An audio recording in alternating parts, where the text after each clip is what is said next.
My name is Jacob Kubasu Koreki. I'm a student at KMC, also pursuing masters at Kenya Catholic University. And I'm here with my friend, who's also a student. It's called Elvis Were. So we are here for an interview, for a short while, just to get who you are, what you've been, and what you think you are coming to be. So maybe a little bit of introduction and yeah. My name is Faith Odhiambo. I'm an advocate of over 13 years standing. I'm the current president of the Law Society and a partner at Open World Advocates, by specializing in corporate and commercial law. That's good. So, bear in mind that this is a future story. We'll have to at least have you give us a journey on what you have been, and also maybe in a way you can make other people inspired and follow your footsteps. So briefly, can you take us back to your childhood and what kind of upbringing shaped the person you are today?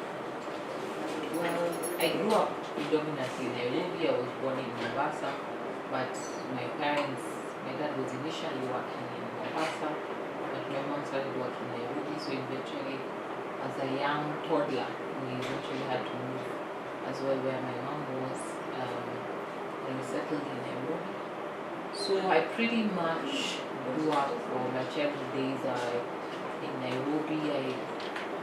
We were living at Bong Road. The circle had lent some V-shaped small houses within the compound, and my mom is a thorough corporate, let's say circle believer, because from those nascent years we lived within the compound of Hazina Circle. That's where we grew up until we later on, of course, moved over time. But we had a small but close-knit family.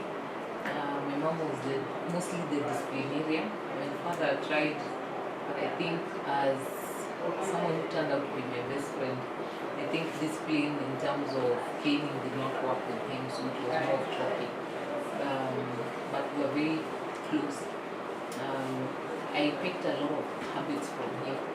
A love for history, love for books, love for academia, and hence even my journey towards teaching at the University of Nairobi. And my mom has been a career caring employee, but she really believed in the essence of hard work in school and girls and boys having equal opportunities. So if it came from chores, we shared chores equally, from my elder brother to myself, my sisters and my youngest brother as well.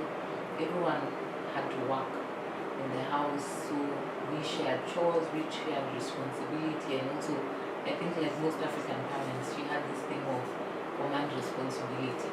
So if I was the eldest at that time, if anyone has done a mistake, the caning would start with me before it got to anyone else. So we pretty much learned to be responsible for each other, and to be those kids, if you come early, you start by washing your own clothes, you start cooking. Before she came home, because she was working, going to school as well, and my dad was, he got a job, he was at Maseno University, which was not in Nairobi, so he would come on the weekends. So there was a bit of more responsibility in the house that we learned from her. I was more of a tomboy, but I think by force, by fire, duties and responsibilities were inculcated. I would say my love for law. Well, my parents had this interesting way of letting us choose our own path, but they would always guide, they would always criticize, and they would push us to the limits. My dad is somebody who came from a fairly wealthy family, but a polygamous family. And because of polygamy, they were quite a huge family. So he is somebody who, despite them being wealthy, because my grandfather didn't per se believe in school, he went through university and till his PhD study with scholarships.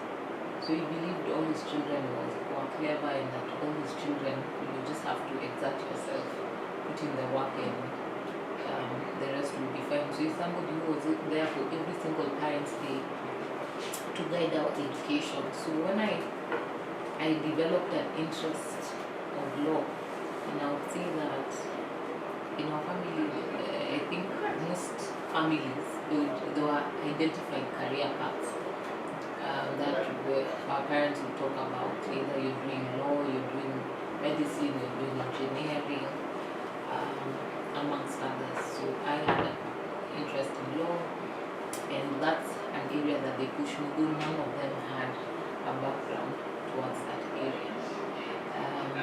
And it stemmed from, funny enough, a sitcom that we used to love to watch, The Practice. So that's, I just love the rigorous work in how lawyers will change people's lives by fighting for individuals, particularly the marginalized, the black community, because The Practice was predominantly in the US. And so a lot of the pro bono cases that we were taking up was dealing with racism and discrimination cases, mainly because of the color of your skin. You're deemed that you must be guilty for a particular crime. And so I really love particular characters like Eugene and Eleanor, who moved and were able to surpass barriers, not because of privilege, but because they were able to put in the hard work, the long hours, just that solidarity of working with different colleagues to put in hours for a big case and making a difference, and winning. Particularly the setup of how the Supreme Court of the US was, that it was so difficult, and you got such a small window where how you would argue your case. And so that is pretty much where my love for the law of glory